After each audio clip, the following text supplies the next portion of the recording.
우리가 코로나 이제 끝나가면서 회복이란 말을 많이 쓰는데, 제가 목사님들 만나서도 뭘 회복합니까?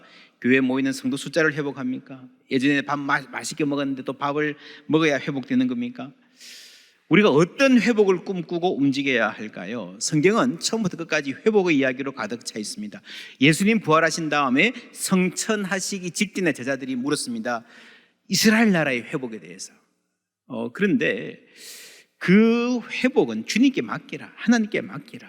그러면서부터 그 뒤로 이 회복이 진짜 무엇인가 하는 것들이 아주 놀라운 속도로 펼쳐집니다. 아름답게 펼쳐집니다.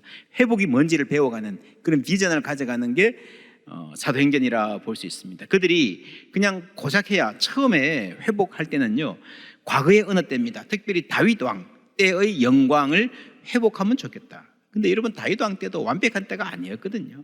하나님의 회복은 다윗 왕 때로 돌아가는 게 아닙니다. 우리도 마찬가지입니다. 코로나 이전으로 돌아가는 게 회복이 아니에요. 이들이 새로운 회복을 꿈꾸게 된 것은 성령 강림 때문이었습니다. 사도행전 2장 17절 18절 함께 읽습니다.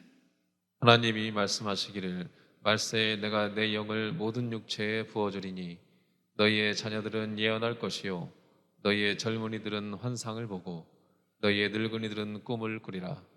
그때 내가 내 영을 내 남종과 여종들에게 부어주리니 그들이 예언할 것이요. 아멘. 여러분, 꿈을 꿀 것이다, 환상을 볼 것이다, 예언할 것이다, 다 같은 말입니다. 이전에 하지 못했던 생각을 하고 이전에 꾸지 못했던 미래에 대한 꿈, 상상력을 갖게 될 것이라는 말입니다. 여러분, 하나님을 믿는 믿음이 있으면 하나님은 크고 새로우신 분이시기 때문에 우리의 생각이 바뀌게 됩니다. 기존에 전혀 하지 못했던 다른 생각을 할 수 있게 되는 거예요. 그 한 예가 오늘 본문에 나옵니다. 그런즉 우리도 그의 치욕을 짊어지고 영문 밖으로 그에게 나아가자. 한마디 한마디가 참 소중한 말입니다. 무슨 말입니까? 11절 12절 함께 읽습니다. 이는 죄를 위한 짐승의 피는 대제사장이 가지고 성소에 들어가고 그 육체는 영문 밖에서 불사름이라. 그러므로 예수도 자기 피로써 백성을 거룩하게 하려고 성문 밖에서 고난을 받으셨느니라.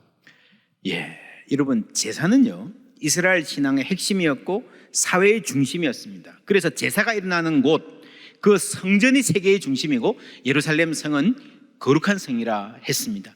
속죄를 위한 제사를 드릴 때에 가장 좋은 부분, 기름은 번제로 사르고 가장 좋은 고기는 제사장이 먹고 버릴 부분은 영문 밖으로 가져가서 불사르는 관습을 말합니다.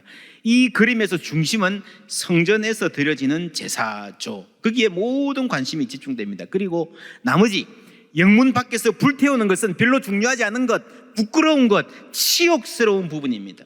이것은 거룩하고 저것은 속되다, 이거는 자랑스럽고 저 사람들은 부끄럽다 라고 하는 생각이 여기에 있습니다.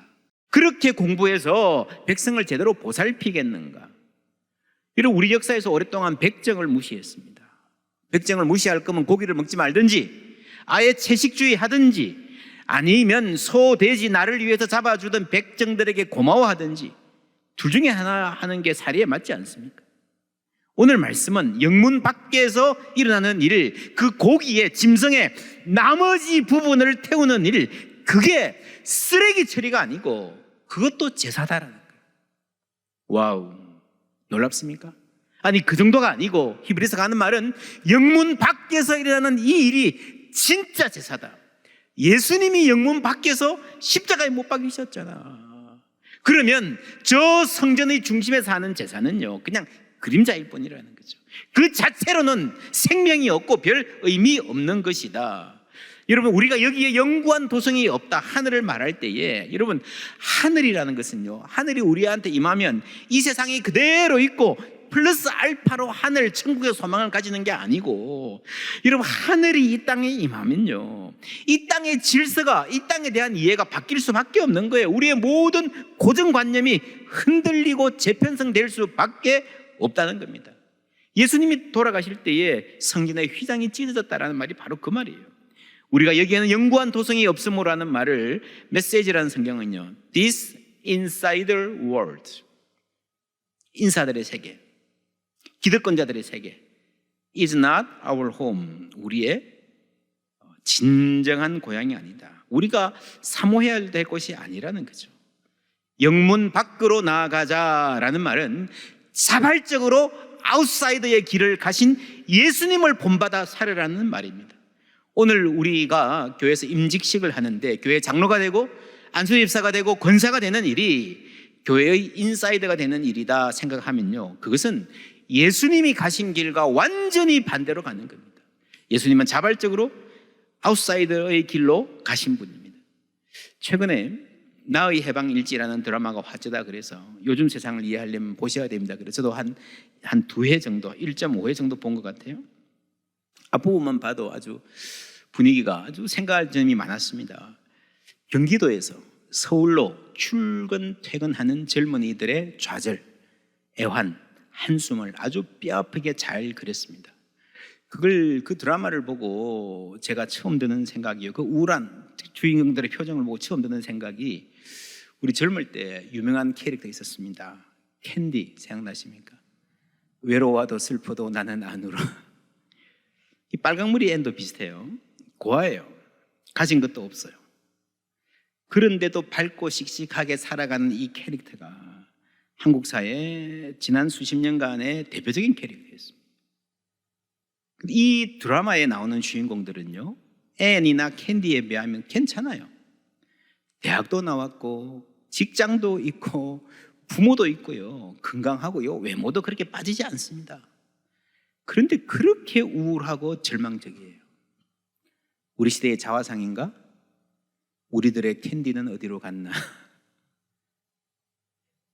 이 요즘에 한국 드라마 보면 지역이 나오는 게 그렇습니다. 포항이나 제주도 이런 데 나오는 사람들은 아주 활기 넘치는 모습이 많이 나옵니다. 사회 경제적으로 보면 사실은 경기도보다도 더 소외된 지역인데, 이게 그냥 허위의식인가 과장인가 뭐 그런 면도 있지만 그렇지만은 않은 것 같습니다. 제가 미국에서 한 20년 가까이 살다가 한국에 와서 교수를 할 때는요, 전국을 많이 다녔습니다. 뭐 주말 주일마다 다른 교회 가서 설교하고 또 집회도 다니고 강의도 다니고, 그래서 제 애가 아주 어릴 때였는데 늘 태우고 우리 딸을 고속도로 휴게소에서 키운다 할 정도로 많이 다녔습니다. 많은 사람들을 만나면서 제가 느낀 점이 있습니다. 이 지방 사람들은요, 어느 정도 성취를 이룬 사람들 만나보면요, 여유와 자부심과 안정감이 있습니다. 그런데 비슷한 수준으로 사는 서울 사람들은 대체적으로 많이 위축되어 있고 주눅들어 있습니다. 서울이라는 그 대도시, 그 엄청난 빌딩 숲 사이를 지나면서 뭐 그 속에서 조그만 집 한 칸 마련하려고 막 분투하고 긴 출퇴근 시간에 시달리고, 이게 위축이 안 될 수가 없어요. 젊은이들이 죽으라고 공부해서 좋은 대학 나와서 대기업 들어갈 때는 주위에서 부러워하고 그러니까요, 나는 드디어 인사이더 월드에 당당하게 입성한다라고 생각을 합니다. 근데 여러분, 그 느낌이 일주일을 못 갑니다. 막상 들어가 보면 그 큰 빌딩 어느 한 사무실에서 요만한 책상 하나 갇혀 사는 것 같지. 근데 여러분, 그거 하나 지키는 것도요, 얼마나 어렵고 많은 눈치를 봐야 되는지 모릅니다. 어느 도시를 방문하면, 해외든 국내든 어떤 도시를 방문하면 차를 타고 다니기보다 조금은 걸어 다녀 볼 필요가 있습니다. 그러면 그 도시의 분위기 알 수 있는데, 특별히 큰 도로보다 이면도로, 샛길, 저는 가끔씩 서울에 집회를 가거나 이러면 도시 모텔에 묵을 때가 있는데 낮에 이면도로를 이렇게 좀 다녀봅니다. 서울의 아주 최고 중심과 비싼 지역에 다녀보면 꼭 있는 게, 젊은 직장인들이 밖에 나와서 335 담배를 피우는 친구들이 있어요. 요즘 실내에서 이렇게 담배 못 피잖아요. 근데 그 표정들이 얼마나 힘겨워 보이는지. 이 드라마에서 경기도에서 살면서 서울로 먼 길 출퇴근하는 젊은이들을 천하의 최고로 불쌍한 사람들처럼 묘사한 게예요. 어떻게 보면 좀 웃기죠. 사실은 취직 못한 사람도 많은데. 그런데 어떤 면에서는 이게 이해가 갑니다. 어떤 느낌인가 하면은, 이런 올림픽 나가가지고 선수들이 금메달 따고 은메달 따고 동메달 따고 예선도 통과 못하고 한 사람 중에서 가장 힘들어하는 사람이 누군지 아십니까? 은메달이라. 은메달보다 동메달이 더 행복해야 한대요. 어쩌면 경기도에 살면서 서울에 왔다 갔다 하면서 마주쳐야 되는 사람이 그쯤 되는지도 모르겠습니다. 종합적으로 말하면 지금 한국 사회의 흐름은요, 지방은 지방대로 소외되고 수도권은 과도한 집중 때문에 엄청나게 불편하고 서로 위축되고 불행해져 가고 있습니다. 해결돼야 될 문제입니다. 그리고 우리 사회 내에서도 불평등을 줄이는 방향으로 가야 됩니다. 그래서 모두가 함께 잘 살 수 있는 나라를 위한 상상력, 어디서 나올까요? 우리 10절 말씀 함께 읽습니다. 우리에게 제단이 있는데 장막에서 섬기는 자들은 그 제단에서 먹을 권한이 없나니. 예. 장막에서 섬기는 자들은 예루살렘 성전의 핵심, 당시 특권층인 제사장들을 말하는 겁니다. 우리에게 제단이 있는데 이 제사는요, 예수님의 제사, 영문 밖의 제사, 진짜 중요한 제사라는 말입니다. 9절에 여러 가지 다른 교훈에 끌리지 말라. 마음은 은혜로서 굳게 하며 아름답고 음식으로 살 것이 아니니 음식으로 말미암아 행한 자는 유익을 얻지 못하느니라. 음식으로 말미암아 행한 자는 이란 말이 무슨 말인가 하면요, 음식 먹는 것을 내 정체성으로 삼는 사람 말입니다. 여러분, 지난 주일에 나는 누구의 아버지야, 나는 누구의 엄마야, 자녀를 내 정체성의 기반으로 삼지 말라 그랬잖아요. 성경시대에는 많은 사람들이, 유대인들이 음식 규례를 지키는 것에 목숨을 걸었고 그것을 자신의 정체성으로 삼았습니다. 나는 음식, 정결한 음식만 가려 먹는 사람이야, 나는 손 잘 씻는 사람이야. 그거 좋아요. 근데 그게 내 삶의 기둥이 되니까, 그게 내 자랑이 되니까 문제인 겁니다. 나는 이방인, 세리들, 저런 사람들과 어울리고 밥 먹거나 하지 않는 사람이야 라는 것이, 그게 정체성이 되면 안 된다라는 겁니다.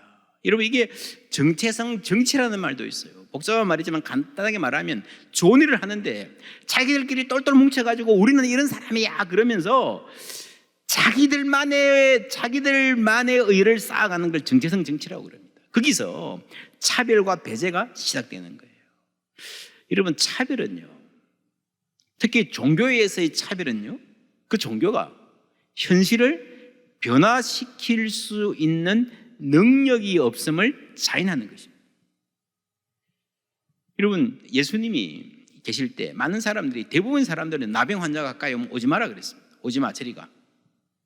예수님은 만졌습니다. 품었습니다. 그리고 치유해 주셨습니다. 전능하신 하나님이시기 때문에 나병을 품을 수 있는 거예요. 새 사람 만들 수 있는 거예요. 이 본래 제사는요, 의인을 위한 게 아니라 제사도 죄인을 품기 위한 제도입니다. 이게 속죄 제사잖아요. 그런데 제사를 지내는 사람들이 너는 안 돼, 너는 저리 가, 오지 마, 우리가 더럽혀져, 그걸 자꾸 잘라낸다는 것은요, 그 안에 죄인을 품을 아량이 없다는 것뿐 아니라 변화시킬 능력이 없다는 것을 스스로 자인하는 겁니다. 오늘 말씀에 우리에게 제단이 있으니, 이 말은요, 진짜 제단은 죄인을 구원하는 능력, 생명을 살리는 능력이 있는 제단이라는 말입니다. 율법의 규정들을 그런대로 지켜내고 나는 도덕적인 사람이야, 자부심을 가지면서 포움 잡을 수 있는 사람들이 아니라 나는 죄인입니다, 눈물 흘리며 회개할 수밖에 없는 그런 사람들을 용서하시고 회복시키시고 새 사람 되게 만드는 능력이 있는 제단, 우리에게 제단이 있으니 그 말입니다. 그리고 우리가 어떻게 오늘 이 말씀을 해석해야 되겠습니까? 받아들여야 되겠습니까? 우리에게 교회가 있으니, 할렐루야.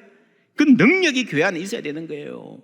무너진 가정을 회복시키고 젊은이들이 새로운 꿈을 꾸게 하는 교회입니다. 여러분, 그것이 하나님이 원하시는 회복이잖아요. 그 회복을 실감나게 하는 게 교회입니다. 어르신들이 내 인생 좋은 날 이제 다 갔다, 그게 아니라 지금이 내 인생 황금기야. 여러분, 그런 능력은요, 세상에는 없습니다. 오직 예수님께만 있는 줄 믿습니다. 서로를 환영하고 약한 자를 불쌍히 여기고 강한 자를 바르고 너그럽게 만들고 힘 있는 자를 겸손하게 하고, 그래서 함께 사는 사회를 만들어 가는 것입니다. 우리에게 제단이 있으니 라는 말은요, 저 제사장들은 아무 능력이 없다는 거예요. 생명을 살릴 능력이 없다는 거예요. 고작해야 그 시스템을 유지만 하겠지, 저 자칭 인사이더들에게 세상을 맡겨놓을 수 없다. 우리에게 제단이 있으니, 우리에게 교회가 있으니라고 말할 수 있어야 된다. 여러분, 우리가 회복을 말할 때 그것은요, 교회의 회복이 아닙니다. 교회 회복이 아니고 하나님이 꿈꾸시는 것은 이 세상을 회복하시고 치유하시는 것인 줄 믿습니다. 우리가 이곳에 섰으니 이 땅을 치유하소서. 오늘 찬양대가 찬양해 주신 대로 바로 그 말입니다. 13절 다시 읽으면요, 그런즉 우리도 그의 치욕을 짊어지고 영문 밖으로 그에게 나아가자. 예수님이 뭘 짊어지고 영문 밖으로 하셨습니까? 십자가인데 히브리서는 치욕을 짊어졌단 말입니다. 이 치욕 이러면 무슨 단어가 떠오릅니까? 부끄러움, 자괴감, 패배의식, 열등감, 냉소, 죄의식, 비교의식. 이 모든 것이 치욕에 포함되어 있거나 다 연결되어 있습니다. 여러분, 무엇이 치욕입니까? 무엇이 부끄럽습니까? 가난한 게 치욕입니까? 공부 많이 못한 게 치욕입니까? 집안에 변변한 사람 하나 없는 게 치욕이고, 결혼 못하고 있는 것도 치욕이고, 결혼했는데 배우자가 잘나지 못한 것에 부끄럽고, 결혼에 실패한 것도 치욕이고, 결혼을 했는데 자녀를 못 가지고 있는 것도 부끄럽고, 자녀를 낳았는데 남들처럼 번듯하게 잘 나가지 못하는 것도 부끄럽고, 자녀가 성공했는데 부모를 잘 찾아오지 않는 것도 부끄러워요. 너무 부끄러운 게 많아요. 대학을 못 가서 부끄럽고, 대학을 가도 취직을 못해서 부끄럽고, 취직을 해도 승진을 못해서 부끄럽습니다. 심지어요, 몸이 아파도 부끄럽습니다. 그렇지 않습니까? 이상해요. 내 몸이 아픈데 그게 치욕으로 느껴져요. 그래서 많은 사람들이 죽도록 아파도요, 그 아픈 것보다 그 치욕과 부끄러움, 열등감, 실패감이 훨씬 더 아픈 거예요. 히브리서가 위대한 점은 십자가의 아픔이 못과 채찍질의 물리적 아픔보다 더 치명적인 게 치욕이라는 거예요. 그게 우리 인간의 문제라는 겁니다. 십자가의 육중한 무게보다 더 우리에게 무거운 것은요, 치욕의 무게입니다. 그는 모든 치욕을 짊어지고 십자가로 가셨고요, 그리고 그 모든 치욕을 영광으로 바꾸신 줄 믿습니다. 우리가 예배하는 것은, 우리가 그리스도를 찬송하고 하나님께 영광 돌리는 것은요, 그래서 그 그리스도를 예배하는 것은 세상 안의 가치관을 근본적으로 바꾸는 혁명적 행위입니다. 예배하는 사람은, 그리스도께 영광을 돌리는 사람은, 정말 부끄러운 거는 그게 아니야. 사람답게 못 사는 게 부끄러운 거지. 사랑하지 못하는 게 부끄러운 거지. 그래서 우리는 예배하면서 새로운 사람이 되어가는 것입니다. 그 천국의 하늘의 가치관을 몸과 마음에 새기는 것입니다. 그것이 진정한 회복인 줄 믿습니다. 여러분, 회복되기를 원하십니까? 교회가, 가정이, 여러분 자녀들이 회복되기를 원하십니까? 예배자, 찬송하는 사람 되기를 주님의 이름으로 축원합니다. 그럴 때에 하나님이 우리를 회복시키실 것입니다. 15절 말씀 함께 읽습니다. 그러므로 우리는 예수로 말미암아 항상 찬송의 제사를 하나님께 드리자. 이는 그 이름을 정언하는 입술의 열매니라. 아멘. 하나님, 우리가 어디에 있든지 주를 높이리라. 오늘 찬양대가 찬양한 대로, 여러분, 우리가 이곳에 섰으니 이 땅을 치유하소서. 하나님을 높이고 찬양하는데 치유의 능력이 있습니다. 우리의 잘못된 삶을 바로잡는 능력이 거기에 있습니다. 여러분, 세계 최고의 암병원 MD 앤더슨 암센터에 31년간 일하셨던 김의신 박사, 여러분 아십니까? 워낙 국내에 보도가 많이 돼서 이분이 삼성 고 이근희 회장 비롯해서 많은 사람들이 막 줄을 지어서 이분한테 치료받아 갔던 적이 있습니다.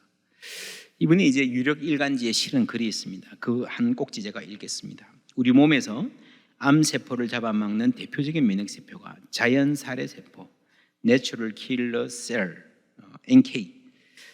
이게 많으면 암치료가 잘 되고 암에도 잘 걸리지 않는다. 여러 사람을 대상으로 이 세포의 수치를 조사했더니 항상 웃고 즐겁게 사는 사람에서 수치가 높게 나타났다. 교회 성가대 찬양대원들은 일반인보다 그 수치가 1000배 높게 나와. 와우, 놀랍죠? 찬양대 하길 잘했죠? 예. 이건 믿을 수 없는 수치예요. 그래 김우신 박사가 나도 놀랐다. 기쁨 속에서 노래하고 감사기도 하고 인생을 밝게 사는 사람이 암에 대한 저항력이 높은 것이다. 이는 이제 의학계의 정설이 되었다. 어느 종교를 믿건. 이게 이제 국내 최대의 일간지에 썼기 때문에 이렇게 썼지만 사실 이분이 하는 말은요, 예수 믿으라는 거예요. 그렇죠? 찬양대원의 NK 세포, 내추럴 킬러 세포 1000배 의미를 되새기며 살아가기를 바랍니다. 여러분, 인간은 예배하는 존재예요. 하나님이 지으셨어요. 그래서 예배하고 찬양할 때 가장 행복하고 가장 나다울 수 있고 가장 활력 있고 가장 아름다울 수 있을 줄 믿습니다. 예배하라, 찬송하라. 15절 16절 다시 한번 같이 읽습니다. 그러므로 우리는 예수로 말미암아 항상 찬송의 제사를 하나님께 드리자. 이는 그 이름을 증언하는 입술의 열매니라. 오직 선을 행함과 서로 나누어 주기를 잊지 말라. 하나님은 이 같은 제사를 기뻐하시느니라. 아멘. 예, 찬송의 제사 또 하나 더 있습니다. 뭡니까? 선을 행함과 서로 나누어지는 것이 하나님이 기뻐하시는 제사라는 겁니다. 이번 히브리서 13장이잖아요. 쭉 긴 논의를 달려서 맨 마지막 결론은요, 예배예요. 예배가 뭡니까? 찬송의 제사, 선행과 나눔의 제사입니다. 히브리서 전체를 세 가지로 압축하면 처음에는 옛날에 동물 제사가 있었죠. 이 동물 제사를 예수님의 십자가로 완전히 대체하셨습니다. 이 제사는 끝났습니다. 필요 없습니다. 우리가 드릴 제사는 두 개입니다. 뭐예요? 찬송과 선행과 나눔. 이게 교회입니다. 하나님을 예배하고 선행과 나눔을 해 나가는 겁니다. 우리 포항제일교회 117년의 역사를 들여다보면 정말 하나님을 예배하는 하나님이 기뻐하시는 교회였구나 감탄하게 됩니다. 우리는 초기부터요, 예배에 힘썼고 사회를 향해서도 학교를 세우고 이 지역의 고아원 복지재단, 기독교 방송국, 생명의 전화, 참 다양한 사역을 많이 해왔습니다. 우리 한 교회만 잘 되는 게 아니라 다 같이 잘 되면 좋겠다. 각 지역의 교회를 개척해서 20개회를 국내에 개척했고요, 해외 10개국에 29개의 교회를 세웠습니다. 이 코로나 중에도 여러분 보셨지만 정말 많은 나눔, 이루 말할 수 없을 정도로 밤새도록 말해야 될 정도로 많은 나눔을 했습니다. 코로나 터지다 말자 우리 청년들이 나서서 보건소에 간식, 의료인들에게 도시락 전달하는 사역을 시작했고, 여러분 기억하십니까? 2년 전에 막 마스크가 없어가지고 막 날릴 때요, 우리 여성도들이 선교관에 모여가지고 이 미싱으로 마스크, 수제 마스크 열심히 만들었습니다. 학교 식당이 문을 닫으니까 학생들이 학교 안 오니까요, 다들 집에서 밥 먹는데 외국인 학생들은 갈 데가 없잖아요. 밥 먹을 수가 없잖아요. 학교 식당이 안 하는데. 그래서 우리 국제부에서 밥을 해서 또 가져다 주기도 하고 반찬도 전달하고, 교회들이 이제 온라인 예배를 해야 되는데 우리야 뭐 잘하지만 온라인 송출 전혀 안 된 교회들이 많았습니다. 우리 교회에서 직접 다 광고해서 원하는 교회를 다 찾아갔습니다. 찾아가 다른 교회들도 온라인 예배 할 수 있도록 직접 다 조절해 주고요, 이 기기가 없어서 안 되면 기기를 사 드리면서까지 다른 교회도 함께 온라인 예배할 수 있도록 도왔습니다. 학교들이 온라인 수업합니다라고 할 때 또 컴퓨터가 없어서 수업 못하는 아이들이 있을까 봐 우리 성도님들이 노트북을 집에 있는 거 남는 거 모아서 전해주기도 했습니다. 학력 격차 얘기했는데 우리가 조금이라도 노력해야 되잖아요. 그게 중요하다. 그러면 강원도 산불, 호남 지역의 홍수, 사회의 재난이 있을 때마다 우리는 먼저 달려가고 함께 기도하고 지원해 왔습니다. 우리의 삶이 하나님 기뻐하시는 예배가 되는 줄 믿습니다. 오늘 종려나무 홀이 여러분 나가실 때에 교인들 차 한 잔씩 대접한다 그랬는데, 사실 이 몸으로 섬기는 일이 참 귀합니다. 시간 내셔서 열심으로. 종려나무 홀도 본래 이웃과 특별히 세계 선교, 해외 선교를 위해서 섬기기 위해서 모인 모임입니다. 참 사역의 귀한 열매가 많습니다. 이 모든 제사 하나님이 기뻐하시는 줄 믿습니다. 우리에게 제단이 있으니, 이 말씀 읽으면서 우리가 하나님의 영광을 위해 산다면 적어도 우리가 스스로 우리에게 교회가 있으니 라고 당당히 말할 수 있는 교회 되었으면 좋겠습니다. 그렇게 겸손하게 섬기다 보면 언젠가 세상에서도 밖에서도 우리에게 교회가 있으니, 이 포항 지역에 그래도 포항제일교회가 있으니, 이 한국에 수많은 그리스도인들이 있으니라고 인정해 주는 날이 올 줄 믿습니다. 오직 하나님께 영광, 하나님 은혜 가운데 살아가는 우리 모두 되기를 주님의 이름으로 축원합니다.